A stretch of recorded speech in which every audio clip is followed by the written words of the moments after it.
भगवान नारायण की नाभि से ब्रह्मा जी ने प्रकट हुए और ब्रह्मा जी के पुत्र हुए अत्रि ऋषि, और अत्रि ऋषि के पुत्र हैं चंद्रमा। यहां से चंद्रवंश आरंभ हो।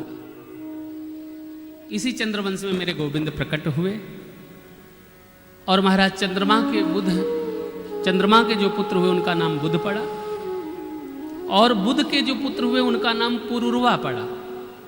इस तरीके से चंद्रवंश नारायण की परंपरा से शाखा से उतरता हुआ धीरे धीरे धीरे धीरे करके द्वापर के अंत में ये परंपरा उतरते हुए भगवान इसी वंश में अवतार लेते।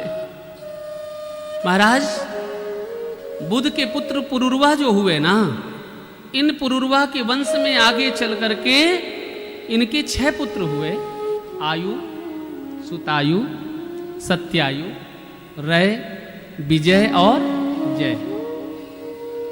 इन 6 पुत्रों ने जन्म लिया और महाराज चंद्रवंश का विस्तार होता चला गया।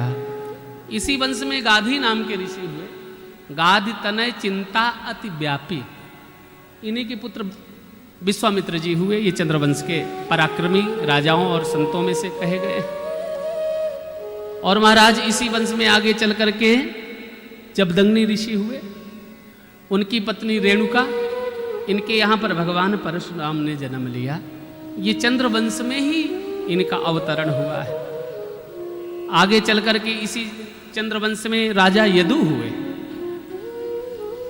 और जैसे राजा यदु हुए तो यदुम चातर्वसुम चैवो देवयानी व्यजायता। और इसी यदुवंश में मेरे गोविंद का अवतरण हुआ है।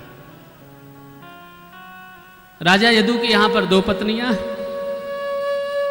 एक देवयानी और दूसरा शर्मिष्ठा। देवयानी के यहां पर 2 पुत्रों ने जन्म लिया था, यदु, तरबुष आदि। दासी के 3 पुत्र हुए, द्रुह, अनु और पुरु। इस तरीके से पुरु वंश आरंभ हुआ। आगे चल करके महाराज इस चंद्रवंश में ययाति नाम के जो सबसे छोटे पुत्र हैं ना, इन्होंने बुढ़ापा लिया पिता का, लेकिन जब काम वासनाएं नहीं पूरी हुई तो उनको ज्ञान हुआ और यदु महाराज जंगल में जाकर के भजन की, अपने पुत्र की जवानी वापस करी। और आगे इसी वंश में चल करके एक संत हुए जिनका नाम पड़ा राजा रंतिदेव, जिन्होंने भगवान को 2 मुहूर्त में प्राप्त कर लिया था। सज्जनों, इस तरीके से चंद्रवंश का विस्तार हुआ। और ययाति महाराज के जो सबसे बड़े पुत्र थे जिनका नाम यदु था, यदु महाराज के यहाँ वंश में कई पीढ़ियों के बाद आगे चल करके देवमीढ़ नाम के राजा हुए। इनकी 2 पत्नी थी, अर्जन और परजन। इनसे 9 पुत्रों ने जन्म लिया। नंद, उपनंद, सानंद, महानंद आदि 9 नंद कहलाए गए। और इसी में आगे चल करके एक शाखा निकली कुरु वंश की, जहां से कौरव और पांडवों का जन्म हुआ। और यहीं से एक शाखा निकल गई मगध देश की, और दूसरी शाखा निकली सूरसेन राजा की वंश परंपरा में। और सूरसेन राजा के यहां पर जन्म हुआ जिनका नाम पड़ा वसुदेव। बटेश्वर के राजा हैं। और महाराज उग्रसेन के पुत्र कंस ने मथुरा में राज्य किया। उग्रसेन बहुत धर्मात्मा थे। उनकी पत्नी गर्भवती थी, बगीचे में गई पुष्प तोड़ने। राक्षस आकाश मार्ग से उड़ रहा था, परछाई पड़ गई, पुत्र ने जन्म लिया, उसका नाम कंस पड़ा। महाराज ने कुंडली बनवाई, कुंडली में लिखा था तुम्हारे यश, कीर्ति, राज परंपरा कोई नष्ट कर देगा बालक। तो लकड़ी की पिटारी मंगा करके उस बालक को रख करके जमुना के मार्ग से प्रवाहित कर दिया गया। वृंदावन से जमुना मथुरा, मथुरा से आगरा, आगरा से बटेश्वर होते हुए जाती हैं राजापुर में जाकर के, प्रयाग में जाकर के जमुना मिल जाती है। महाराज लकड़ी की पिटारी पर कंस को भर करके प्रवाहित कर दिया गया। और यहाँ पर राजा सूरसेन उस बटेश्वर के राजा हैं, जमुना में स्नान कर रहे थे, सूर्य को अर्घ दे रहे थे। जैसे अर्घ दे रहे थे तो एक लकड़ी की पिटारी बहती हुई नजर आई। उस पिटारी को पकड़ा, स्पर्श किया यानी, और जैसे खोला तो नन्हा सा बालक नजर आया। गोदी में लेकर के गए। अरे देवी, विधाता ने हमको एक पुत्र दिया जिनका नाम वसुदेव था। देखो गोविंद की कृपा से, जमुना महारानी की कृपा से हमें दूसरा पुत्र मिल गया। महाराज कंस का और वसुदेव जी का एक घर पर लालन पालन हुआ।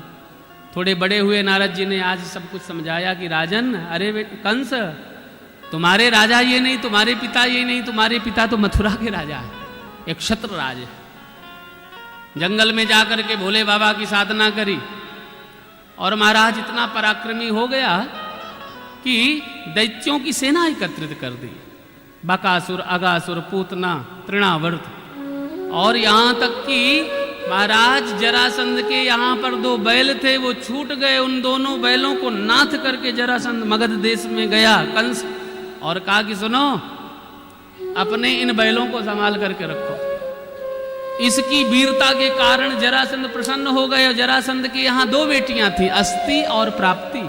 अस्ति प्राप्तिस्य कंसस्य, अस्ति और प्राप्ति दोनों बेटियों का विवाह कंस के साथ कर दिया। और महाराज मथुरा में आक्रमण कर दिया, अपने पिता को बंदी गृह में डाल दिया। दैवक महाराज जिनके चाचा लगते थे, उनकी चचेरी बहन जिसका नाम देवकी था, देवकी को बहुत प्रेम करता था कंस, और देवकी का विवाह अपने हाथों से निश्चित किया।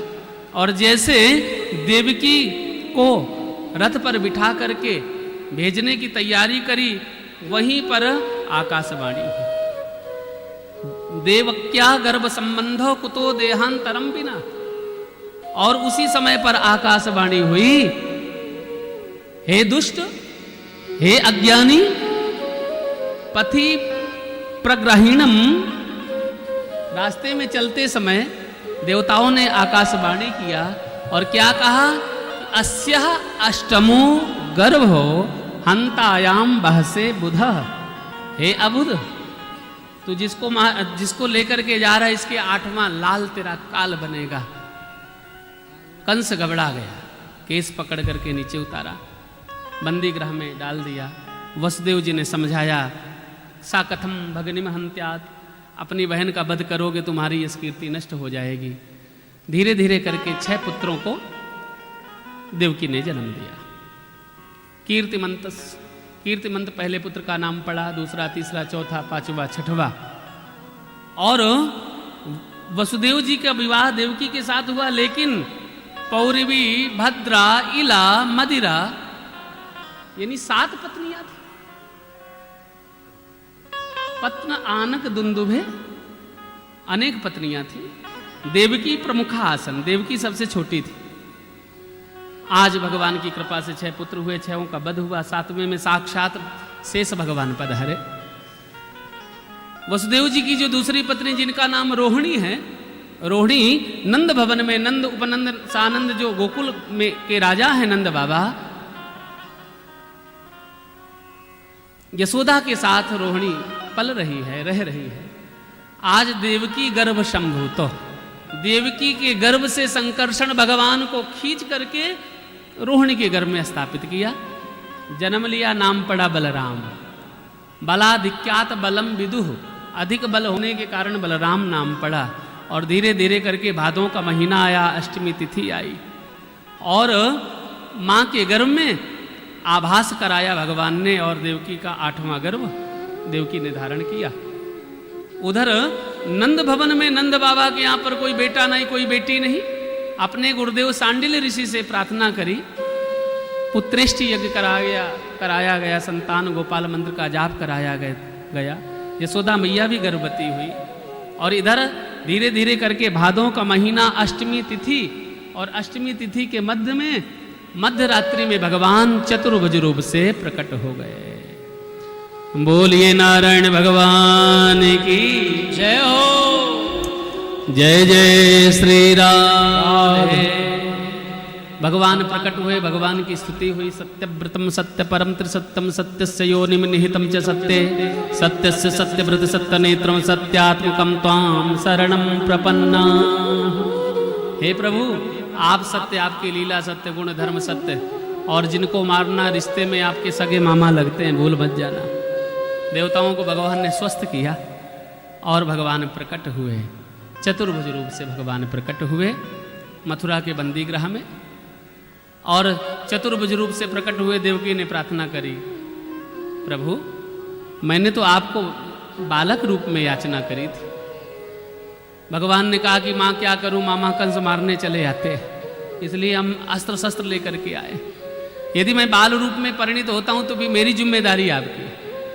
भगवान ने रास्ते ही बता दिए कि मुझे नंद भवन छोड़ आए, वहां से कन्या लेकर के आ जाएं। और सबके देखते देखते बंधन खुल गए। वसुदेव और देवकी ने स्तुति करी और उसी समय पर भगवान के बाल रूप का दर्शन किया कि तमद्भुतम बालकम भुजेक्षणम चतुर्भुजम शंख गदायुधायुधम श्रीवत्स लक्ष्मम गलशोभ कौस्तुकम पीतांबरम सांद्रपयोधशोभगम।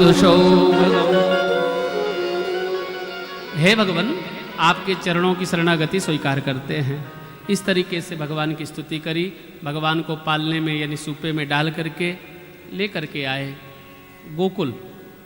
और मार्गम ददौ सिंधु रिवो श्रियः पते, जैसे जमुना के मार्ग से कन्हैया जा रहे थे तो जमुना महारानी ने सोचा आज प्रीतम जा रहे हैं तो चरण दर्शन कर लें, चरण स्पर्श कर लें। जमुना जी यहाँ तक आ गई। वसुदेव जी की ठोड़ी तक जैसे आए तो कन्हैया ने धीरे से टोकरी से पैर नीचे लटकाया। शर्म नहीं आती? ससुर साहब की दाढ़ी छूओगी? छाती तक थी, ठीक थी, लेकिन अब दाढ़ी तुमने छू ली। इसलिए भगवान ने अपने चरण लिटका दिए। चरणों को जैसे छुआ तो महाराज जमुना महारानी घुटनों घुटनों हो गई और गोकुल पहुंचे। गोकुल में महाराज एक देव कन्या यानी कन्या को जन्म दिया था यशोदा ने, और कन्या को लेकर के आए। बंधन मुक्त थे जो बंध गए बेड़ियों में, और कंस ने उस कन्या को पछाड़ने का कार्य किया। अष्टभुजाधारी बनकर के विंध्याचल में जाकर के निवास किया। इस तरीके से भगवान अब धीरे धीरे करके गोकुल तो पधार चुके हैं। अब गोकुल में पहुंचने के बाद हमको सबको बधाइयां गानी है। बोलो राधे राधे। बोलिए नंद के लाला की जय। जय जय श्री राधे, जय जय श्री